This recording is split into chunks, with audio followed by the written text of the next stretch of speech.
work on pony show trivia for BABSCon. Love your glimmy. Look what I got. We had to go and make sure she had a home. Yeah. So, yeah, I've been looking at this plush all weekend. It's the socks that made me finally say, yes, you can go spend money. But yeah, I thought yesterday she had sold because I didn't see a sign for her and the biscuit stitch at our shop closed. But yeah, today we went back and she was still there. So now she's not. She's with me.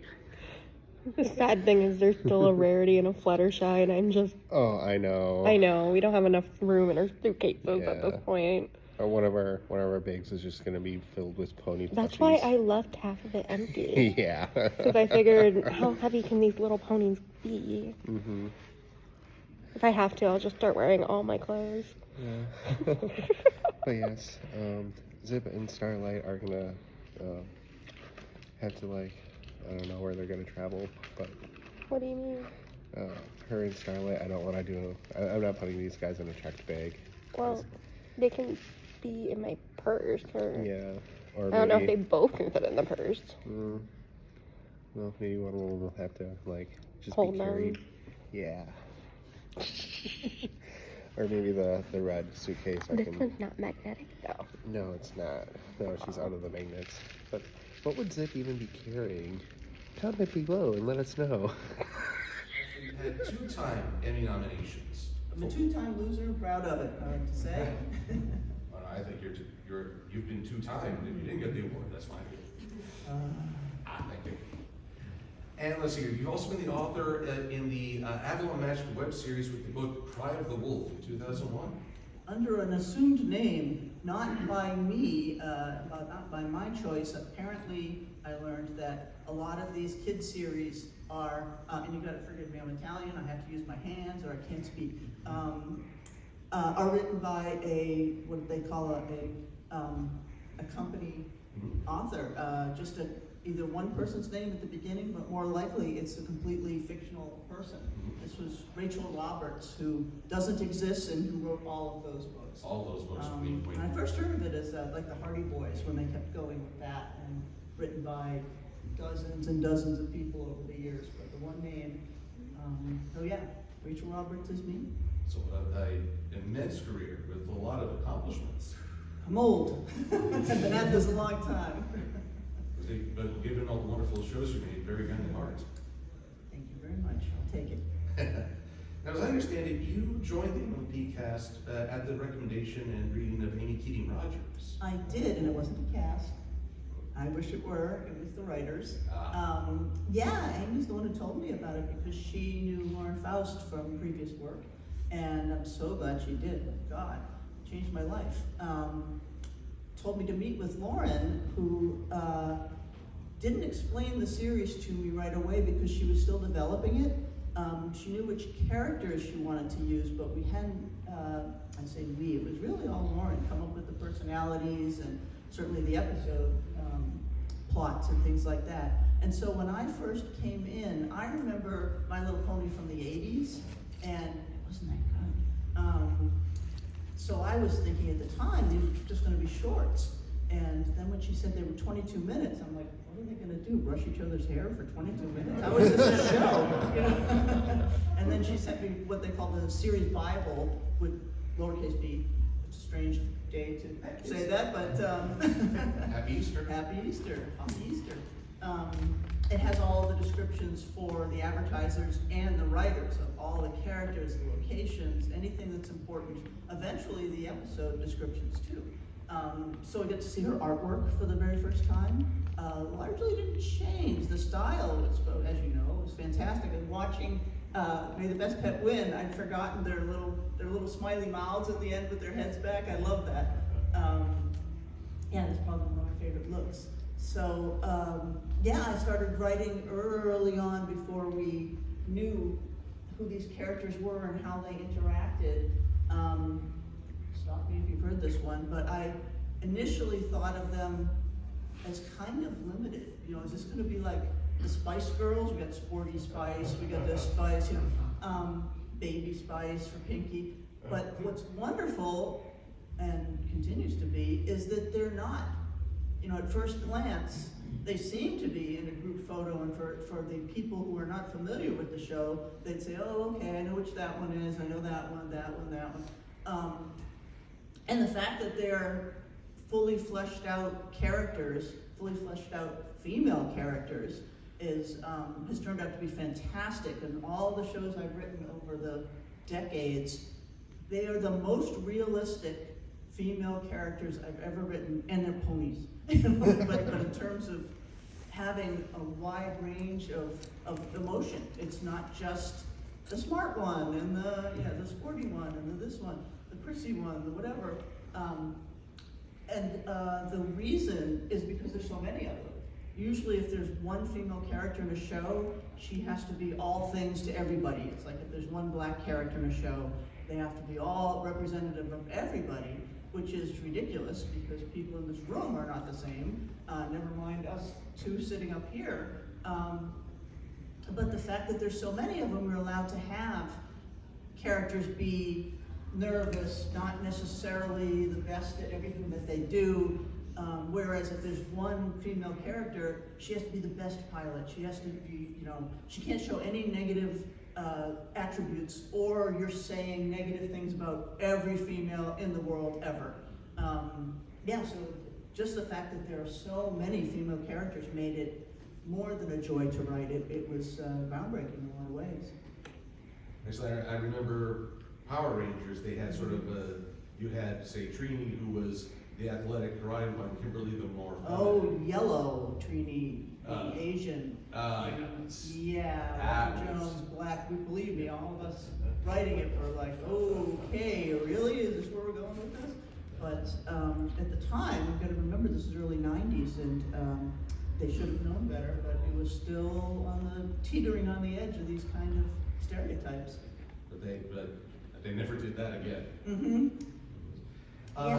That's a good point. They did learn over time, for sure. Now, speaking of characters on such a wide array, you introduced a lot of characters through your episodes. We saw the introduction of Tank with May the Best. I love Tank. His little sunglasses trying to be cool. And then we have Pound and Pumpkin Cake and Baby Cakes. Let's see, Philomena in A Bird in the Hoof. Who was originally named Phoebe. So every time people come up to me and say they love Philomena, I'm like, I think it's Philomena. So when I write these things, sometimes I make changes even to the title of the episode. So again, fans come up, I love this episode. I'm like, did I write that one? They start describing the story. Like, I wrote that. It was called something else when I wrote it. Opposites Attack was the first one that I wrote, which is Look Before You Sleep. Oh, okay. Opposites. No. Attack. I gotta be honest, I read that title. But mostly I was such a fan of the Applejack Rarity, that kind of thing. And you also created the Maniac for Power Ponies. I did, and I gotta give some shout out to Megan Casey for that also. She was a big part of Power Ponies. I came back, surprisingly, from Ben 10 to write Power Ponies. They had me back. First 2 seasons I was pretty much concentrated, I think, entirely on writing Power Pony. That's how I got so many done in that short amount of time. But was off doing, sorry. What was that? Does anybody remember the old Sesame Street aliens? Yep. Radio. I don't know. Aiden? Yeah, it's Kevin Rubio, the co-writer. Wait, everybody say hi, Kevin. Hi, Kevin. Hey man, what do you want? I'm actually on a panel right now. I know, all right, but yeah, my flight's tonight, all right? All right, see you there, okay, bye. Meet me up at the airport.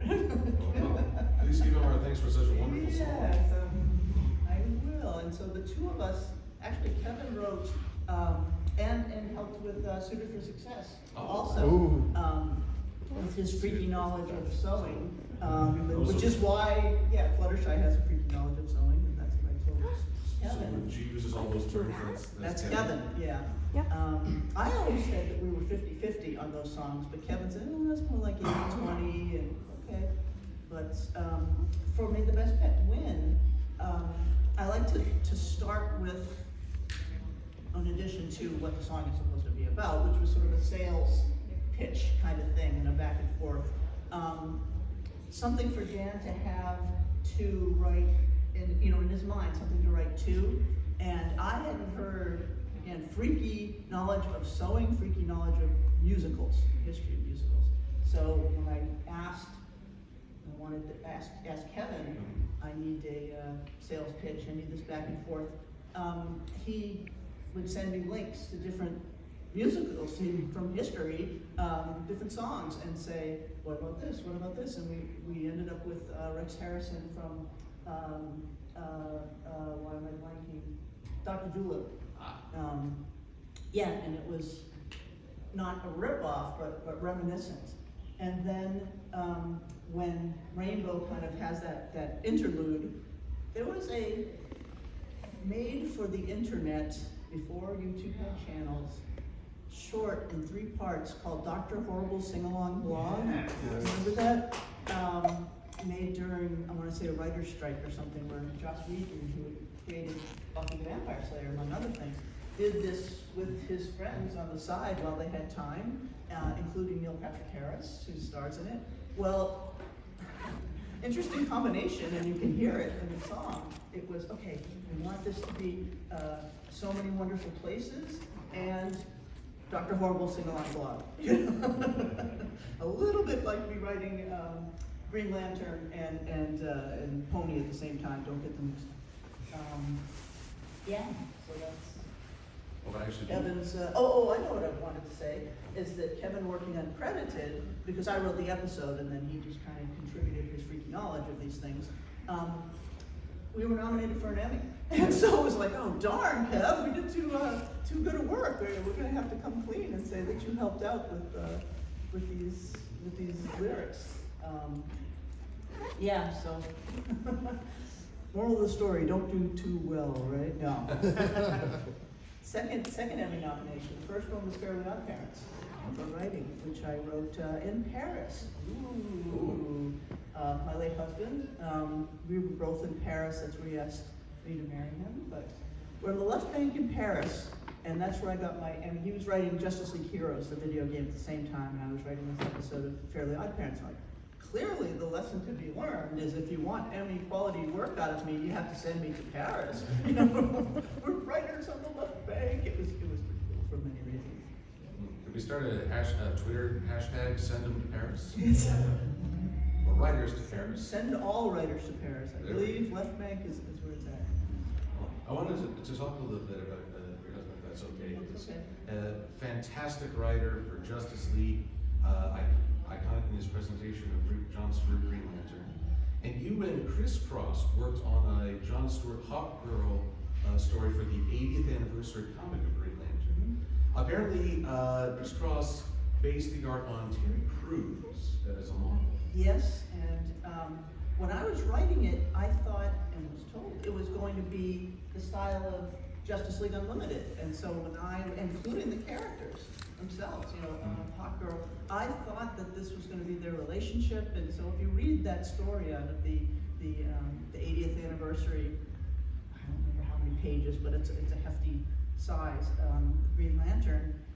Try to read it with Justice League Unlimited drawings and style in mind, because that's what I was doing when I wrote it. And I was actually kind of surprised that Chris Cross went to town. And Chris and I, this was the first time we worked together. He had worked for my husband at Milestone years ago, back when they founded in the 90s. So it was a joy to work with him for many reasons. And I had only met him once in person, now that I think about it. It was at New York Comic Con with my husband. We were there premiering Ben 10 Alien Force. It was 2006. And he was signing, Chris Cross was signing, and my husband Dwayne said, "Stand up!" And he's like, "What?" People were lined up, "Stand up!" He wanted to see me to see how tall he was, because Dwayne was 6'7", so he was right up there. Chris is right up there. And you didn't know that he was using Terry Crews, which I think in an interview you joked that you really liked Terry Crews. That's see, I didn't realize that was out there. Yeah, I mean, I like Terry Crews from Everybody Hates Chris, and that not so much as a muscle man, but as a comedian, it's sort of fun. And changed my opinion of him, unfortunately, but you separate art from artist. Yes. And, yeah, so Dwayne did that for me. He also, when we were first dating and he was doing everything he could to impress me, wrote my brother Christian Fullerton into, gosh, I wanna say a Fantastic Four script as a newscaster. This is Christian Fullerton for whatever, letters of news, back to you in the studio. So did that to impress me and showed me, and it was a DVD extra, but it's certain it's out there on YouTube as a clip. And it's Mark Hamill interviewing Dwayne and Bruce Timm, I wanna say James Tucker, folks like that, about the Cadmus arc in Justice League. And Dwayne knew what a Mark Hamill fan in particular, a Star Wars fan. So he was trying to show off a little bit there. I'm getting off the topic here, but the other way he tried to show off was Back to the Future, because I love Back to the Future. And he contributed, not only did he write Back to the Future comics back in the day, but there's a collection, not of the comics themselves, it's one of these unauthorized kind of, but it's fantastic behind the scenes, making all things Back to the Future, thick book, that he contributed to, and he's like, oh, if I get in this, if I manage to be included in this book, I'm in. But there were many reasons. He was wonderful. I never had the chance, but it was sense. The reason I bring up Chris Russell then is just curious about what are some examples of when there are known elements and unknown elements when you're collaborating with a person. Unknown elements about that person? More like you can't know everything someone's doing as you're collaborating, especially electronic. You don't know who they're referencing as a model. You may not know where their inspiration is coming from. Can you describe the communication process? Well, I'm a control freak, so I knew. I don't know what other people do and just say, oh, just let the artist do anything. Tell me what you're doing. And same thing on Damage Control. The one that I wrote was an artist I'd never worked with, and it was very much a do this, like the song that you just played. Here's the reference I want you to use. When I see even their pencils come back and say, what's this mean? I don't get that reference. Take it out. Yeah, so that's, I think, a different way of working. And with the internet being so instantaneous, we're working on Zoom even before the pandemic. It's not like you had to put things in a FedEx envelope and send it across the country, and the old days of the 90s and the odds. You gotta sound like an old timey prospect when you talk about the odds. There's a snake in my purse. There you go. Back in my day. Back in my day. But the snake is nice. Yeah, so you really do have instantaneous communication. We were talking with each other on FaceTime all the time. But yeah, I have to apologize to Chris Cross and others for being such a nudge. No problem. I can't help, and Kevin also, topic that you were trying to get us away from. You have to look beyond, I would say beyond the surface level of that character and the surface level of yourself. Yes, the way that you wrote Rarity and Street for Success was excellent because it allowed us to relate to Rarity, even if we knew nothing about fashion, relate to her I knew nothing as about a fashion. creator or as someone who comes from a service. A lot of people, that have have supervisors that keep making changes to their work and are used to that frustration, come up to me and say, oh, I know what that's like. Yeah, and I'd have to say my favorite is May the Best Pet Win. And I say that because it was called May the Best Pet Win, and then Find a Pet was the name of the song. Find a Pet. But that's my favorite, and not just because we were nominated for an Emmy. It's just fun, and I love Emmy. Oh, yeah. So considering that you, both you and your husband have such a lot of your right credentials going towards, stuff like superheroes, when you were writing Power Ponies, was he on your mind a lot? Well, he and I used to talk about, and he said this in an interview as if it were his idea. No, it was mine. Because I didn't write heavily superheroes. He was mostly known for superheroes and said that it's unusual for women in particular to write superheroes, but I, in particular, write all kinds of things, and preschool and boys action and everything in between, and am sort of known for being able to adapt, and that's apparently very unusual. And the thing that he said in that interview, I was talking about the Care Bears would be able to kick the butts of Justice League, and they're a lot more powerful than people realize. And the Care Bears, and ultimately they can use the Care Bear stare to make you care against your will. They duplicate things. They control the weather and time. The Care Bears have a lot of power. So I forgot what I was saying there too, but and writing superheroes, I know for me, again, I go back to Princess Leia back in the day, and I love that she graduated to dying as a general. Like, we never thought that was going to happen. Certainly not optimistic. Ask your question again, because I totally went off on my own tangent. So considering that Dwayne had a lot of writing credentials for superhero material, when you were writing Power Ponies, Thank you for bringing me back to Ponies. I think that's the reason they brought me in, not because of Dwayne, but because of Ben 10. That's what I was off doing. And when they decided to do Power Ponies, and by they I mean Hasbro, the toy company, I'm sure that's why they sought me out, because of Ben 10. But I wanted to do it because I wanted to make Fluttershy into the Hulk.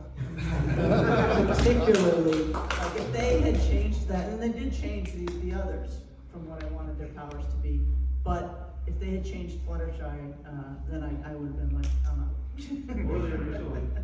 Yeah. I'm trying to think. It's been a good long time. I have to look it up in my own script. I don't remember.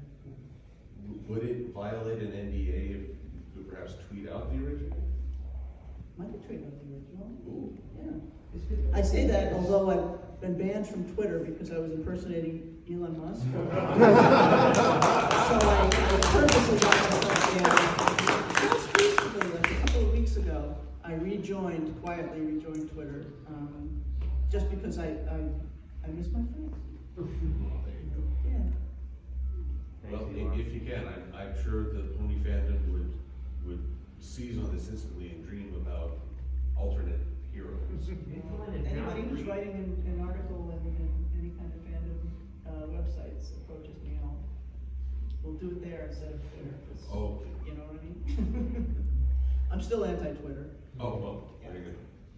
Twitter I sucks. wasn't. I used to love Twitter. Loved it. Let's see here.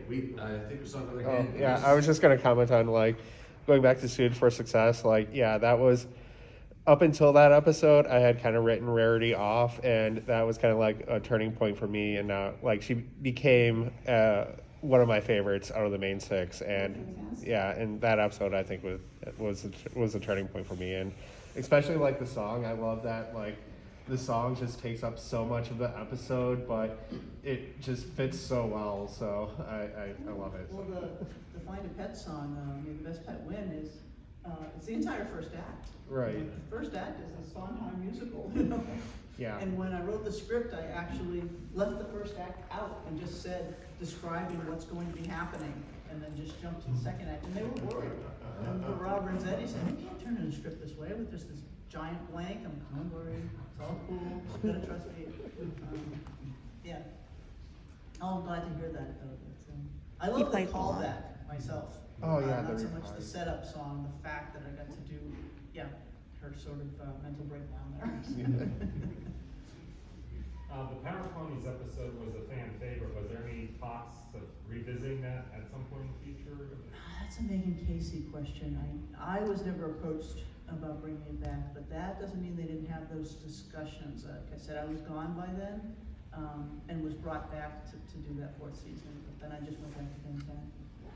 So much Ben 10 in my life. Even Dwayne said, more Ben 10 per capita, the video games, the shows starting in Alien Force, Ultimate Alien, 80 episodes of Omniverse that Matt Wayne and I were the head writers on, comic books, Scholastic chapter books, all of it. Oh, the backs of the toys, the aliens, where they're from and what their species is called. Kevin and I came up with all that stuff. Oh, nice. Yeah, Was that all part of a show Bible, or did you have? No, to we just winged it. And then that That's became how part of, Transformers it was the other way around, then it became part of the lore. Thanks for watching. And if you saw our live, you saw our next convention is going to be Windy City in Schaumburg, Illinois. Hope to see you there. And remember, you have the ability to be awesome. Bye, guys.